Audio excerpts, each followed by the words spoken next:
너 아들은 정말 안 낳을 거니? 어머니, 저희 딸들도 어머니 손주예요.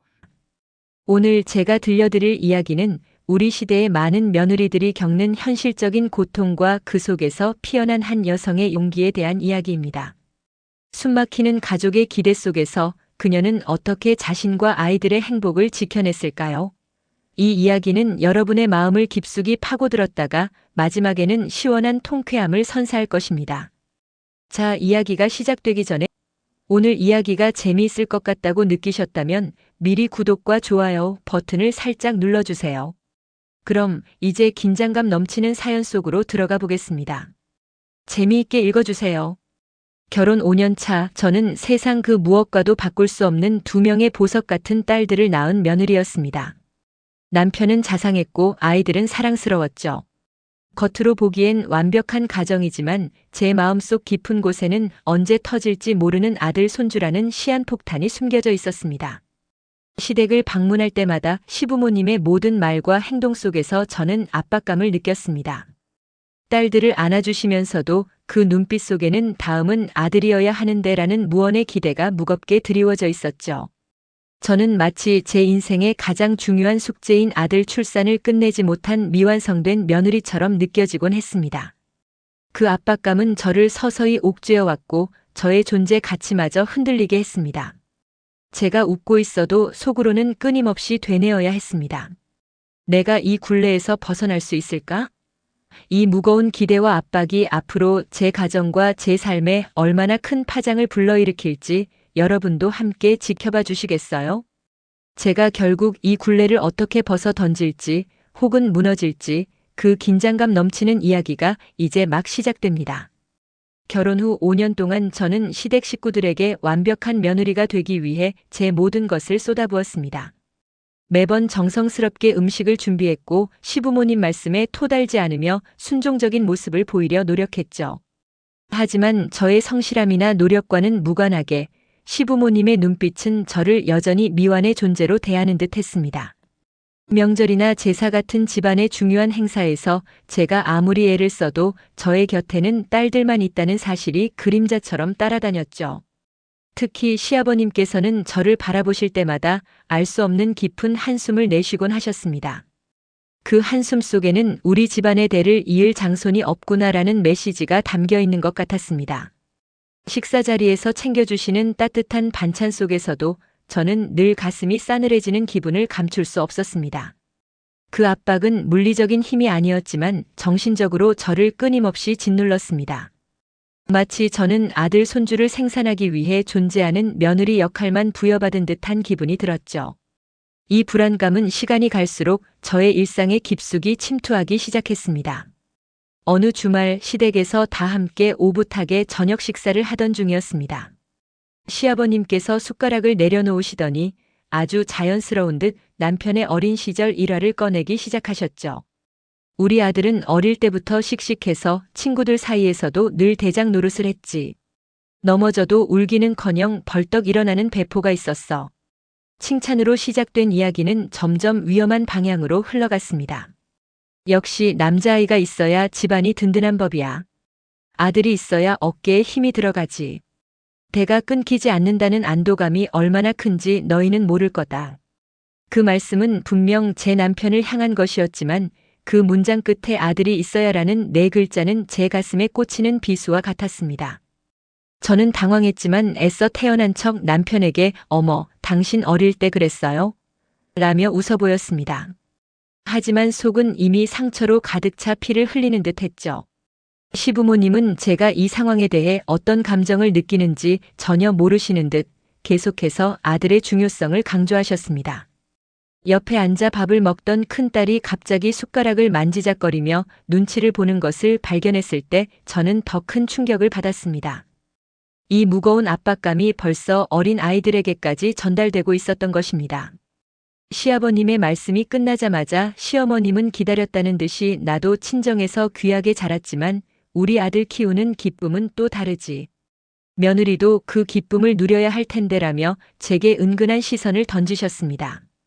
제 뺨은 화끈거렸지만 저는 이 자리에서 어떤 반항적인 모습도 보여서는 안 된다고 스스로를 다잡았습니다. 그저 환하게 웃으며 두 분께서 워낙 잘 키우셔서 남편이 훌륭하게 자랐죠. 라며 대화를 자연스럽게 돌리려 애썼죠. 하지만 속으로는 수없이 외쳤습니다. 내가 뭘 잘못했나? 딸들이 예쁘고 사랑스러운 건 사실인데 왜 아들로 완성되어야 하는 걸까? 나의 존재 가치가 왜 자궁의 성별 결정 능력에 달려 있는 걸까? 라는 분노와 서러움이 뒤섞였습니다. 그날 저는 억지로 미소를 유지하느라 입가 근육이 마비되는 듯 했고 억지로 삼킨 음식은 목을 타고 넘어가지 않아 모래알처럼 까끌거렸습니다. 겉으로는 평온한 식사 자리였지만 저에게는 마치 공개적으로 질타를 당하는 시험대와 같았습니다.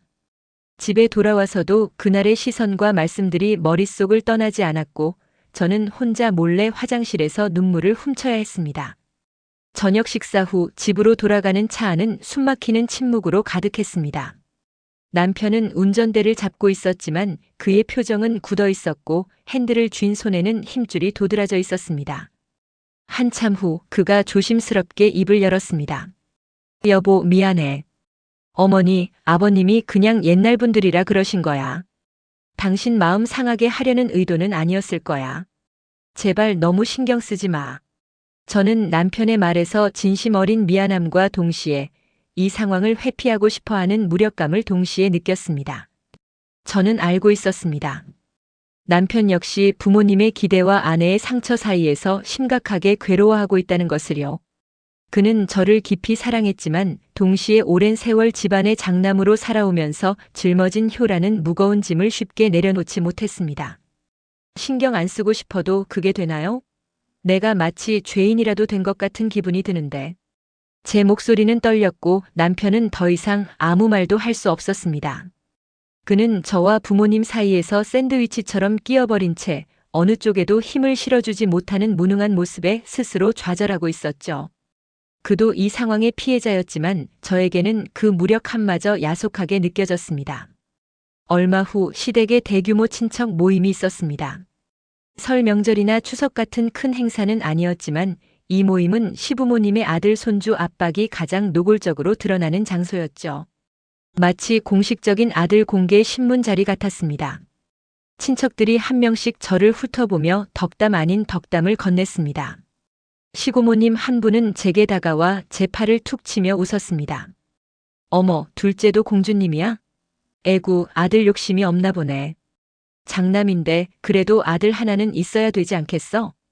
그 말에 시어머님은 마치 기다렸다는 듯이 옆에서 맞장구 치셨습니다.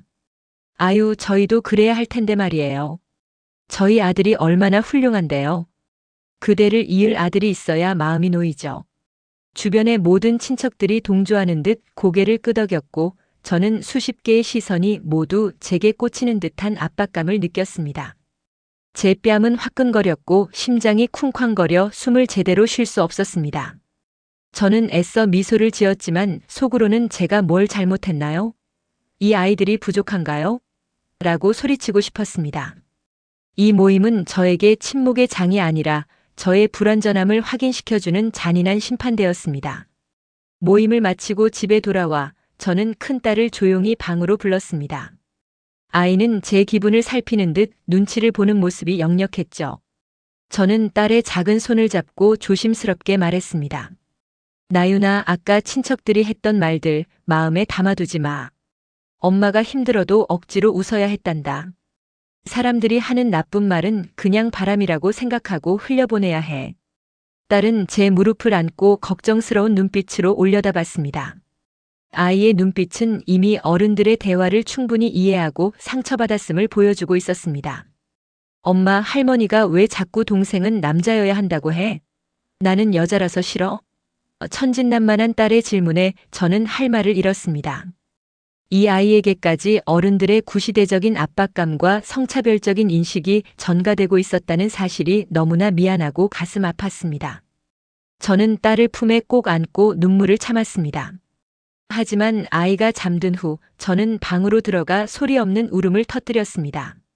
제 자신에 대한 서러움보다 제가 낳은 소중한 아이들이 이런 부당한 평가를 받는다는 사실이 더 견디기 힘들었습니다. 이 눈물은 더 이상 물러서지 않겠다는 저의 무언의 다짐이 되었습니다. 압박은 점점 더 교묘해지고 일상 속으로 파고들었습니다. 시부모님은 손녀들에게 용돈이나 선물을 주실 때도 은근히 아들 기준으로 말씀하셨습니다. 손녀가 핑크색 인형을 가지고 놀 때면 시아버님은 우리 아들은 어릴 때 인형은 거들떠도 안 봤지. 늘 로봇이나 자동차만 가지고 놀았는데. 라며 의미심장한 미소를 지으셨습니다. 시어머님은 거기에 한술 더 떠서 역시 남자아이가 힘도 세고 씩씩한 면이 다르지. 남자아이는 커서 할아버지랑 같이 낚시도 다니고 든든할 텐데. 라고 말씀하셨죠. 저희 딸들이 좋아하는 것과 남편이 어릴 때 좋아했던 것을 끊임없이 비교하며 은연중에 아들의 우월성과 집안에서의 필요성을 강조하셨습니다. 저는 그럴 때마다 저희 딸들이 마치 덜 떨어진 아이들이라도 되는 것처럼 느껴져 마음이 아팠습니다. 딸들의 표정에서도 알 수 없는 긴장감과 소외감이 싹트기 시작했습니다. 그분들이 의도했든 안 했든 이 비교는 아이들의 자존감에 상처를 입히고 있었습니다. 저는 그 자리에서 어머님, 아버님, 요즘은 성별 상관없이 좋아하는 놀이가 다양해요. 우리 애들은 이 인형을 정말 좋아해요. 라고 애써 밝게 말씀드렸지만 제 말은 그분들의 귀에 전혀 들어가지 않는 듯 했습니다. 남편도 이 상황이 심각하다는 것을 알았습니다. 그는 부모님과 저 사이에서 조율을 시도했지만 그 과정은 쉽지 않았습니다. 어느 날 남편은 부모님께 조심스럽게 말씀을 드렸습니다. 어머니, 아버지, 이제 세상이 바뀌었어요. 딸들이 얼마나 예쁘고 훌륭한데요. 그리고 아내가 너무 스트레스 받는 것 같아요. 하지만 돌아온 것은 오히려 남편에 대한 질책이었습니다. 네가 아직 집안의 큰 기둥이 된다는 책임감을 몰라서 그래. 네가 장남인데 아들이 있어야지. 그리고 그게 스트레스 받을 일이니? 그건 복이지. 아들을 낳아서 대를 이어야 한다는 건 너의 의무야. 시아버님의 호통에 남편은 더 이상 말을 잇지 못했습니다. 남편은 저에게는 미안함과 무력함을 느끼고 부모님에게는 대들지 못하는 불효자식이라는 죄책감에 사로잡혔습니다. 결국 남편의 중재 시도는 실패로 돌아갔고 이는 오히려 부모님에게 며느리가 남편을 꼬드겨서 불순한 생각을 한다는 오해를 심어주는 역효과를 낳았습니다. 저는 남편이 저를 위해 노력했다는 것은 알았지만 그 무력한 모습에 더욱 외로움을 느꼈습니다. 도저히 견딜 수 없었던 저는 친정 엄마에게 전화를 걸어 모든 속상함을 털어놓았습니다. 전화기를 붙잡고 한참을 울었죠. 엄마, 내가 잘못한 것 같아. 내가 아들을 못 낳아서 이 모든 일이 시작된 거잖아. 나는 불완전한 며느리인가 봐. 친정 엄마는 제 말을 듣고 잠시 침묵하시더니 단호하지만 따뜻한 목소리로 말씀하셨습니다. 무슨 소리니? 너는 최선을 다했어. 아이는 하늘이 주는 선물이야. 내 탓이 아니야.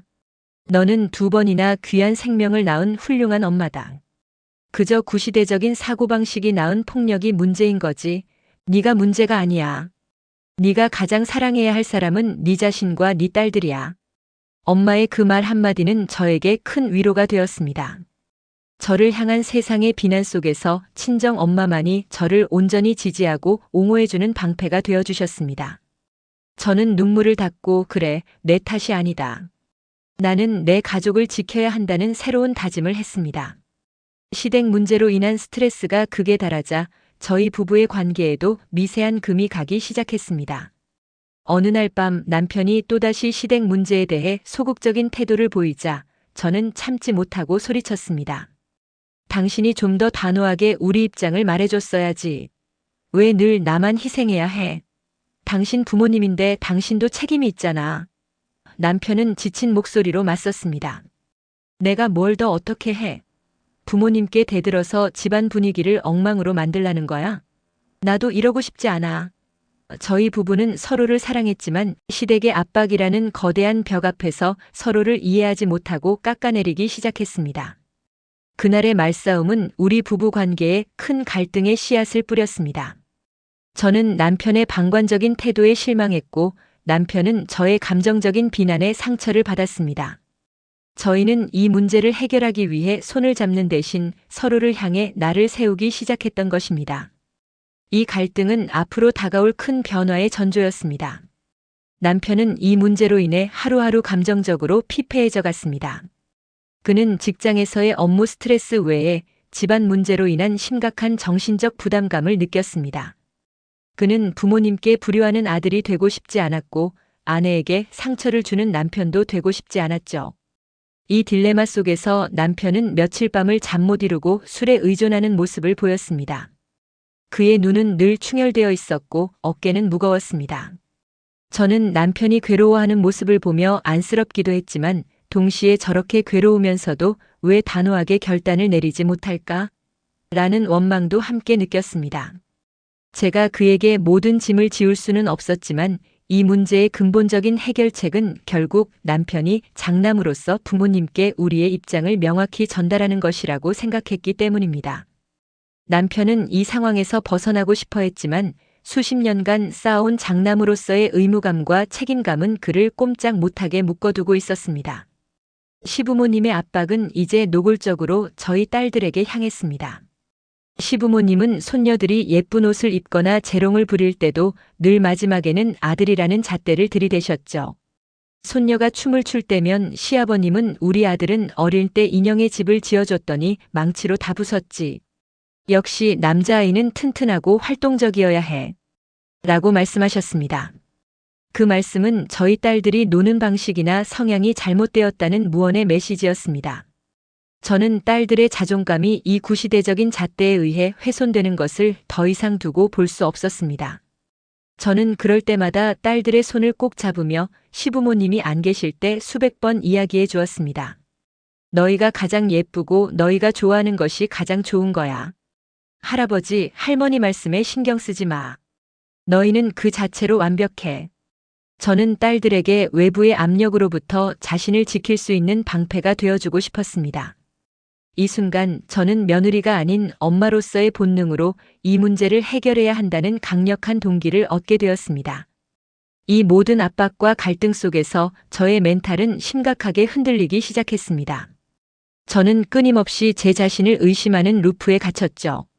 내가 정말 아들을 못 낳아 집안의 대를 끊는 죄를 짓고 있는 건가? 나만 이기적으로 마음 편하게 살면 되는 건가? 라는 질문들이 밤낮 없이 저를 괴롭혔습니다. 때로는 시부모님의 말씀이 정말 맞는 것처럼 느껴져 제가 이 모든 불행의 근원인 것 같은 착각에 빠지기도 했습니다. 결국 저는 극심한 우울감에 시달렸고 일상생활에서도 무기력함을 느꼈습니다. 어느 날 밤 저는 혼자 베란다에 기대어 숨죽여 울었습니다. 아무리 씻어내려 해도 지워지지 않는 죄책감과 압박감은 저의 멘탈을 심각하게 훼손시켰고 저는 저 자신이 너무나 불쌍하게 느껴졌습니다. 하지만 동시에 이대로 무너져서는 안 된다는 강한 생존 본능이 저를 지탱해 주었습니다. 저는 이 고통의 굴레를 끊기 위해 뭔가 결단을 내려야만 했습니다. 더 이상 침묵해서는 안 된다고 느낀 저는 남편에게 용기를 내 솔직한 대화를 시도했습니다. 저는 조용히 남편을 마주 앉게 했고 제 가슴속의 모든 것을 털어놓았습니다. 여보, 나는 더 이상 부모님의 기대 때문에 아이를 낳고 싶지 않아. 이건 내 몸이고 내 인생이야. 아이의 성별을 맞추기 위해 또다시 임신을 한다는 건 나에게는 너무 큰 희생이야. 당신이 내 편이 되어주지 않으면 나 정말 무너질 것 같아. 그리고 당신이 무력한 모습을 보일수록 부모님은 더 강하게 압박할 거야. 당신은 나를 선택할 건지 부모님의 구시대적인 기대를 선택할 건지 이제 결정해야 해. 남편은 제 눈을 피하지 않고 마주 보았습니다. 그는 한참 동안 침묵하더니 깊은 한숨을 내쉬었습니다. 여보, 내가 너무 이기적이었어. 당신이 얼마나 힘들었을까. 미안해. 내가 부모님을 거스를 용기가 없었어. 하지만 이제 분명해졌어. 내 가족은 당신과 아이들이야. 이제부터는 당신 혼자 힘들어하게 하지 않을게. 부모님께 우리의 행복을 보여드리는 데 집중하자. 내가 당신의 방패가 되어줄게. 그날 저희 부부는 비로소 진정한 의미의 한 팀이 되었습니다. 남편과의 대화 후 저는 더 이상 움츠러들지 않기로 결심했습니다. 시부모님의 기대나 세상의 낡은 시선 때문에 저의 소중한 딸들이나 저의 행복을 희생하지 않겠다고 말입니다. 저는 저 자신을 지키고 제 아이들을 지키는 며느리이자 엄마가 되기로 다짐했습니다. 그동안의 순종적인 모습 대신 단호하지만 예의 바르게 제 목소리를 내기로 마음먹었죠. 가장 먼저 한 일은 시부모님의 압박에 어떻게 논리적이고 감정적으로 흔들리지 않게 대처할지에 대한 시뮬레이션을 하는 것이었습니다. 남편과 함께 예상되는 질문과 공격에 대한 답변을 미리 준비했습니다. 아들을 낳아야 한다는 말에는 저희 2딸만으로 충분히 행복합니다라고 단호하게 대답하기로 했습니다. 이 결심은 저에게 엄청난 용기와 에너지를 주었습니다. 저는 이제 더 이상 과거의 소극적인 며느리가 아니었습니다. 저는 제 삶의 주권을 되찾기 위한 대립을 준비하는 당당한 한 사람이었습니다. 얼마 후 다시 한번 시댁의 친척 모임이 잡혔습니다. 저는 지난번과는 다르게 긴장 대신 단단한 결의를 가지고 모임에 참석했습니다.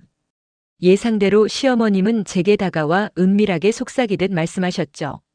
요즘은 둘만 낳아 잘 기른다지만 우리 집안은 다르지 않니? 너희가 노력해서 아들 하나는 있어야 마음이 편하단다.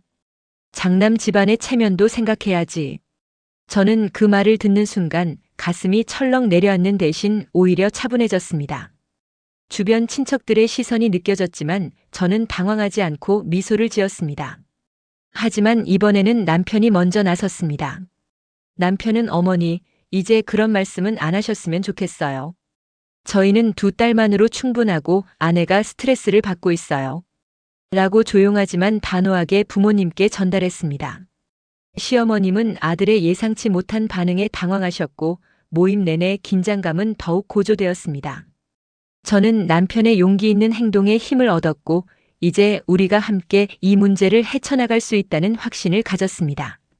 친척 모임 내내 저희 딸들은 이전보다 훨씬 더 조심스럽게 행동했습니다. 평소에는 밝게 웃고 뛰어놀던 아이들이었지만 할아버지, 할머니 근처에서는 마치 얼어붙은 듯 눈치를 살피는 모습이 역력했습니다. 큰딸은 저에게 속삭였습니다. 엄마, 할머니가 또 동생은 남자여야 한다고 말할까봐 무서워. 아이의 작은 어깨 위에 얹어진 부담감은 저에게 큰 충격이었습니다. 저는 이 아이들에게 어른들의 구시대적인 욕망 때문에 상처를 주어서는 안 된다고 절실히 느꼈습니다. 모임이 끝난 후 저는 아이들을 꼭 안아주었습니다. 나윤아, 세윤아. 너희는 이 세상에서 가장 완벽하고 소중한 보물이야. 엄마, 아빠에게는 너희 둘만으로 충분해. 다른 사람들의 말에 신경 쓰지 않아도 돼. 저는 아이들에게 외부의 부당한 압력으로부터 자신을 지킬 수 있는 사랑과 자존감이라는 방패를 선물해주고 싶었습니다. 딸들의 눈에서 눈물이 그렁그렁 맺히는 것을 보며 저는 반드시 이 굴레를 끊어내야 한다는 강력한 의무감을 느꼈습니다. 친척 모임에서 돌아온 후 남편과 저는 심도 깊은 전략 회의를 했습니다. 남편은 이제 완전히 저의 편이 되어 주었습니다. 여보, 이제 정면으로 부딪혀야 할 것 같아. 하지만 무조건 대립하기보다는 부모님의 기대를 현명하게 관리할 방법을 찾아야 해. 부모님도 결국 우리 손주들을 사랑하시니까. 저희는 부모님께 저희 딸들의 소중함과 우리가 더 이상 아이를 낳을 계획이 없다는 것을 부드러우면서도 단호하게 알려드리기로 했습니다. 우리는 더 이상 회피하지 않고 오히려 부모님의 만남을 줄이지 않되 만날 때마다 저희 가족의 행복하고 단란한 모습에 집중적으로 노출시키기로 했습니다.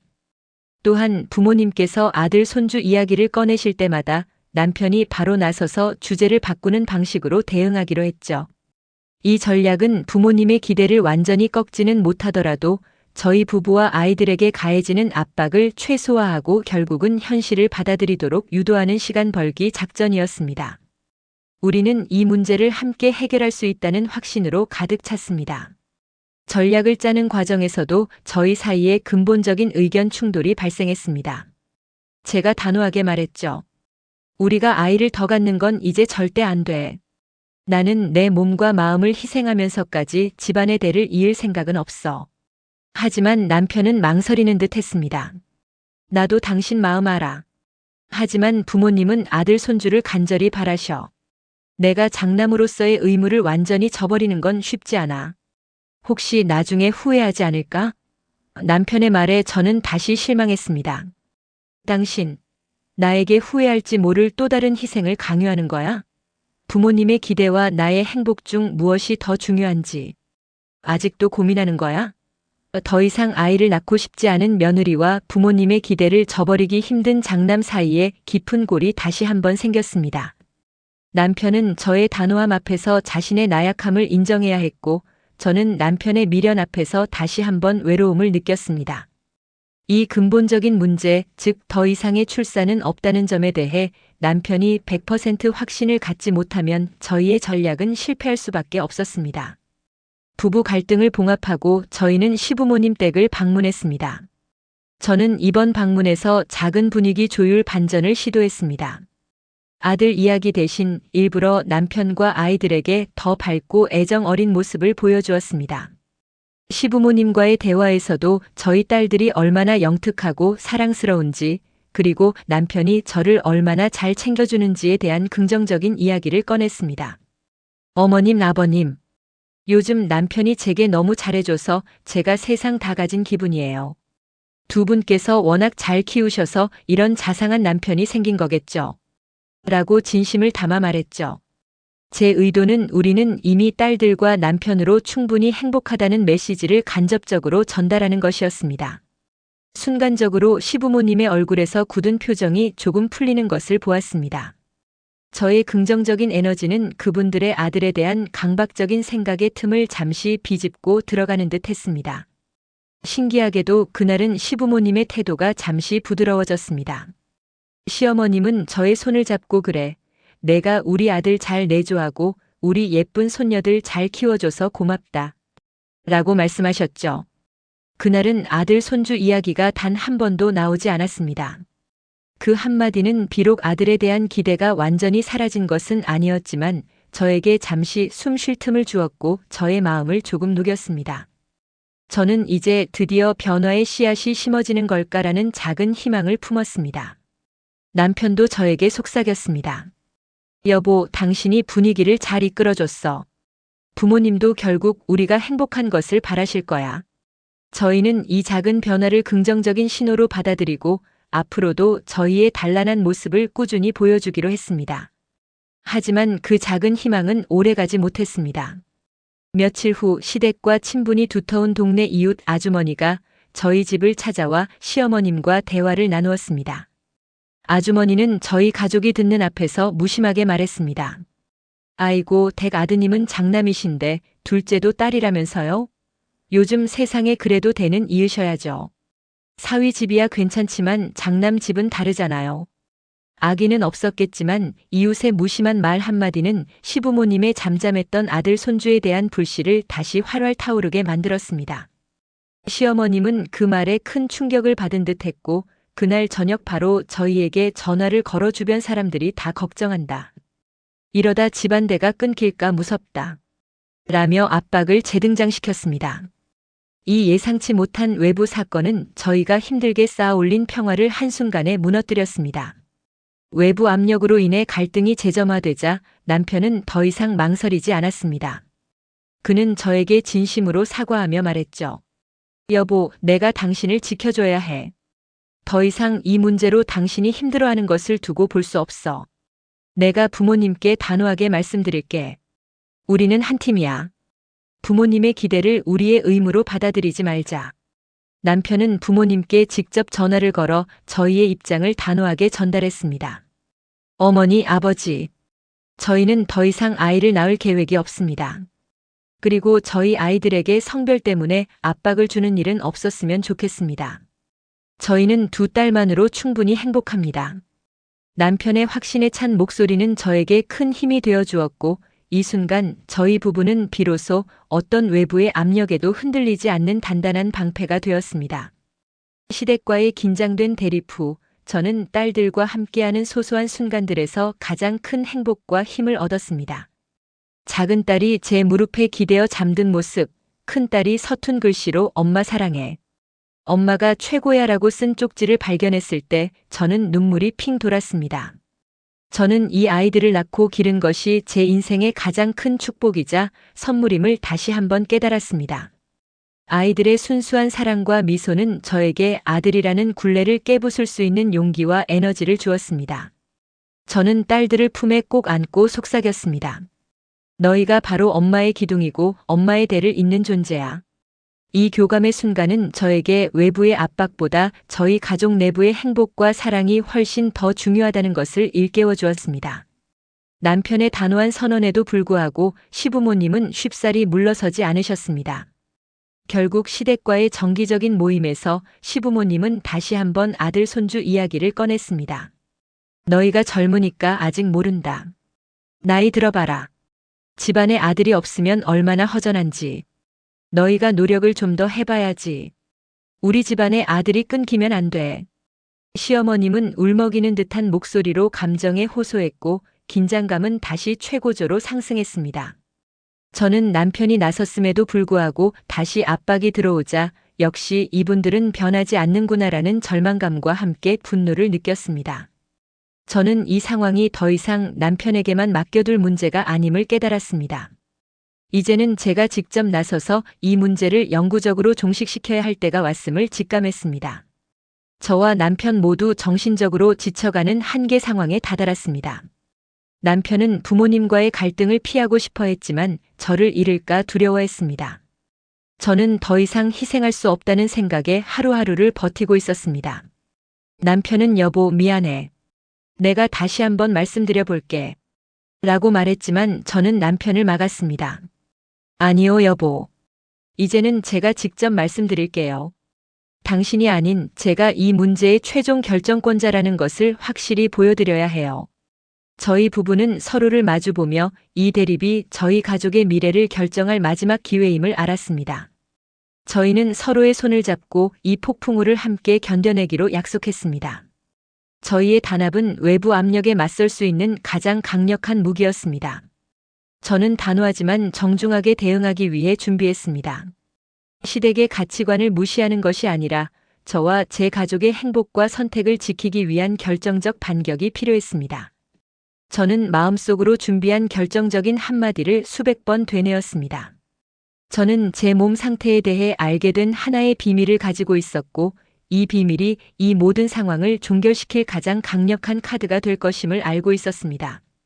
저는 이 비밀을 언제 어떻게 터뜨려야 가장 극적이고 통쾌한 반전이 될지 계산했습니다.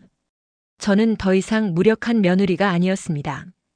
저는 제 삶의 주권을 되찾기 위한 계획을 세운 당당하고 용감한 한 여성이었습니다.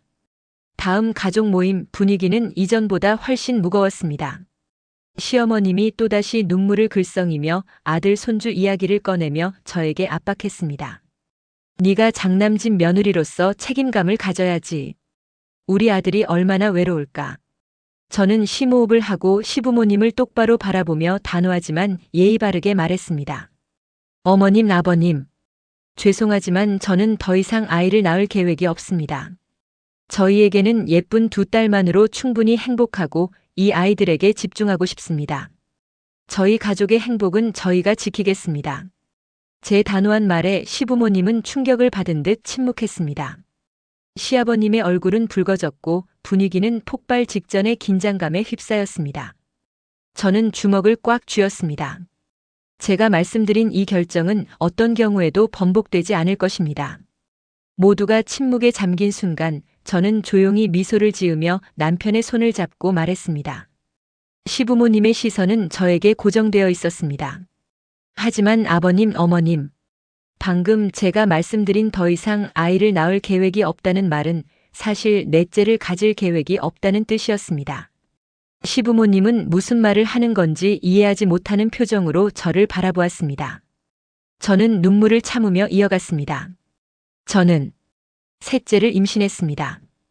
이제 막 알게 된 사실이라 두 분께 말씀드릴 기회를 엿보고 있었어요. 시부모님은 충격과 기쁨이 뒤섞인 표정으로 저를 바라보았습니다. 특히 시어머님은 기쁨을 감추지 못하고 제게 다가오려 하셨죠.